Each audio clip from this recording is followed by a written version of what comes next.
The monster is back, and with it a brand new season of Survivor.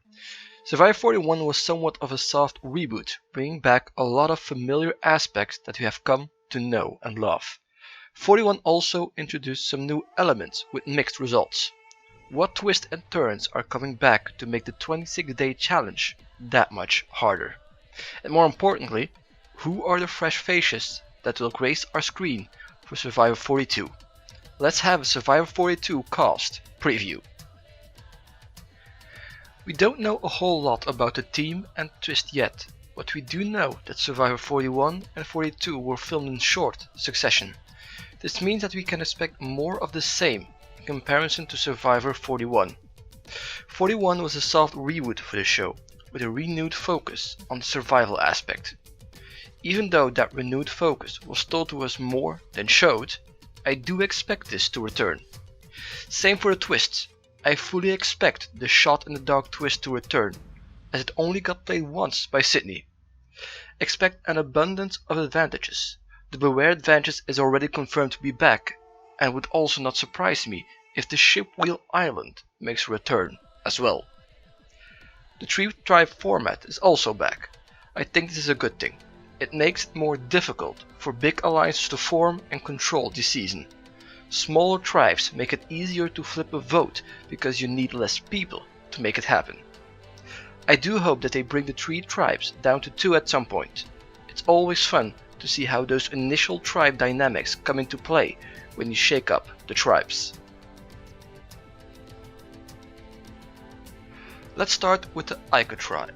Andrea Wheeler, 35, is first. Andrea is a fitness consultant, former track runner and one of a few people on the cast who lives in Canada. She looks like the physical powerhouse of the Ica tribe. A powerhouse the Ica tribe might need looking at the other tribe members. At 35, she has the right age to connect with everyone on the cast. She also seems very approachable. Honestly, it would surprise me if she doesn't get to the merge. Her tribe will need her in challenges, and even at the merge, she seems to have the skill set and personality to last. Maybe even win. Next is Roxie Bailey, 44. This stay-at-home dad with a badass name is the grandpa of the Ica tribe at 44. That number might also be his biggest obstacle at the beginning of the game. His tribe mates skew younger, and all too often that pushes the old guy on the outs. It all depends on 1. How Roxie interacts with his tribe mates. Is he going to treat them as his kids or his tribe mates? And 2. How does Roxie hold up in the challenges? If he passes on both accounts, I see no reason why Roxie won't do well, but that first tribal council might be his biggest challenge. Next is Romeo Escobar, 37. Will Romeo play as ruthless as Pablo Escobar, the notorious drug kingpin with whom he shares a last name? You wouldn't guess so looking at him, but maybe that's where Romeo's danger lies. He has a great story and motivation to be on Survivor, a story that resembles that of Chantal of Survivor 41, and she was one of the main players last season. It all depends on how well he can execute the strategy he claims he has. If he can, I see no reason why this could not be a second Shan, maybe even one that wins this time. Up next is Swati Gol, 19. At 19, Swati is by far the youngest on this tribe. Just like age might be a problem for Roxie, it might also be a problem for Swati. Physically, she could be fine. She should be fine, with a background in the Army National Guard.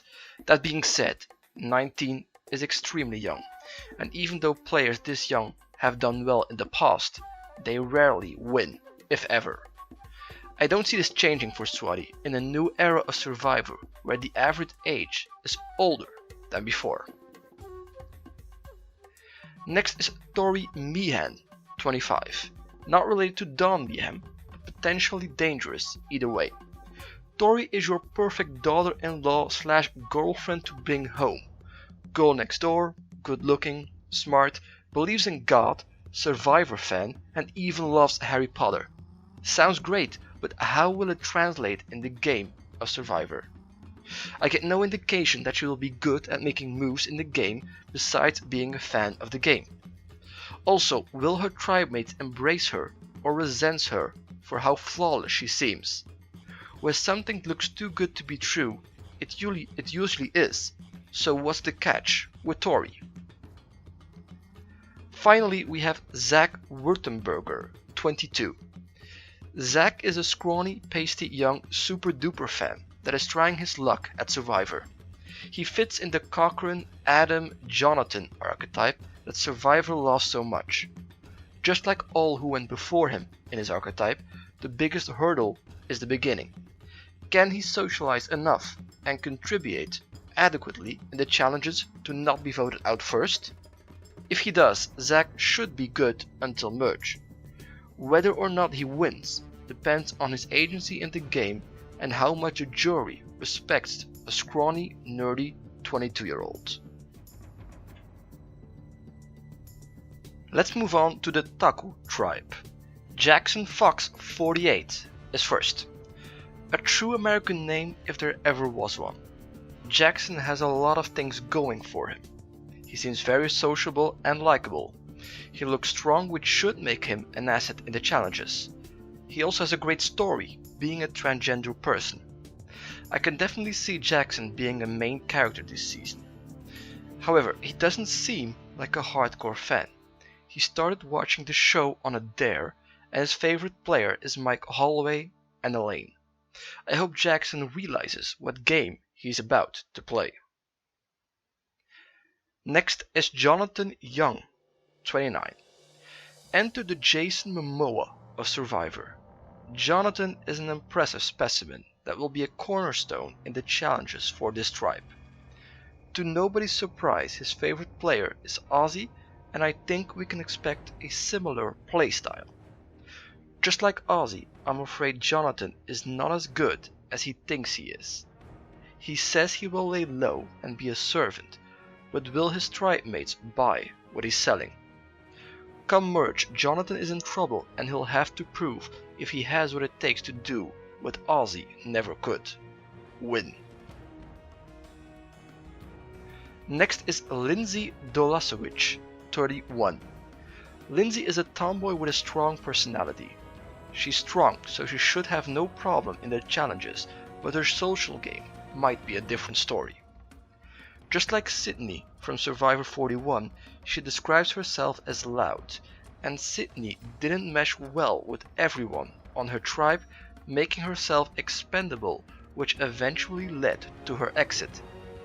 Lindsay has to make herself valuable, not only in challenges, but as an alliance member, so people will overlook her strong personality at times. If not, I see a similar fate to that of Sydney in Lindsay's cards. Number 4 is Mariah Sharon, 47. I'm worried about Mariah. She sounds out of her element, and her motivation for being on Survivor seems more about self-development than the game. She doesn't look very physically strong and seems way too nice for this game. Her social game could be her saving grace, but it might be too soon to judge that. Mariah is also one of the older players on this cast. She has Jackson, who's close to her age, but if the others group together, Mariah might just be the first person voted out of Taku. Number 5 is Marianne Okech, 24. Another Canadian in the cast, and a very likable one at that. Marianne should have no problems to socialize. The problem for Marianne might be being cutthroat when she needs to be.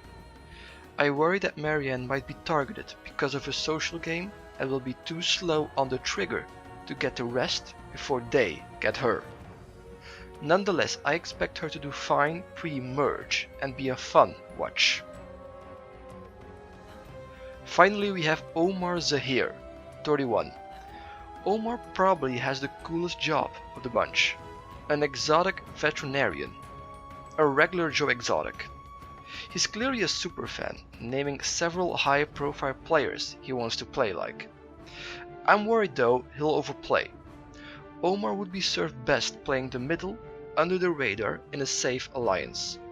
At the merge he can spread his wings and make some moves. In other words, Omar should play more like a hyena than a lion. If he plays like a lion, he might get taken down sooner than he thinks. Finally, we have the Vati tribe. Chanel Howell is first, 29. Chanel is a woman on a mission. She seems someone with a strong personality that could butt heads with other players. Whether or not it gets her voted out depends on how she can keep herself in check. She's clearly a fan, eager to play, but with that comes the risk of overplaying. She'll keep her own in the challenges, but in her social game? That remains to be seen. Number 2 is Daniel Strunk, 30. This 30-year-old puts the fun back in Law Clerk. He might not fully believe he can win, but that just might be the right mentality. Winning Survivor takes a fair amount of skill and luck, and you can never get comfortable. I can't imagine Daniel not be liked by anyone on this cast, but that also might get him targeted. If he can manage his threat like he says he will, and make some moves, he just might go far. Next is Hai Qiang, 29. Say hi to Hai. One of his favorite players is Yule, and I can definitely see the resemblance. If he plays just half as good as Yule, things are looking up for Hai. Socializing should not be a problem for Hai, but he should maybe watch out for coming off too strong. Judging from his profile, it also seems like he's used to succeeding at most things he does. It will be interesting to see how he plays from the bottom if he would end up in that situation. Next is Jenny Kim, 43. More representation for the Asian community. Jenny seems pleasantly normal and relatable. Another fun personality for the Vati tribe who should be well liked. Again, the question is how she will do at the strategy. She seems more of a follower than a leader despite her job. I can see Jenny lost long in the game, but to win she will have to break out of her shell and take charge. If she can, there's no telling what she can do this season. Number 5 is Lydia Meredith, 22. The Valley tribe really should be renamed as the Fun tribe. Lydia is another cheerful, upbeat addition to this tribe. At 22 she is the youngest on her tribe with the least life experience, which could trip her up making a connection.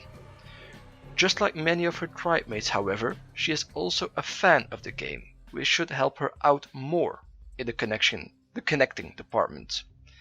As long as Lydia is not too much of an eager beaver and can keep her own in the challenges, she should be fine for a while.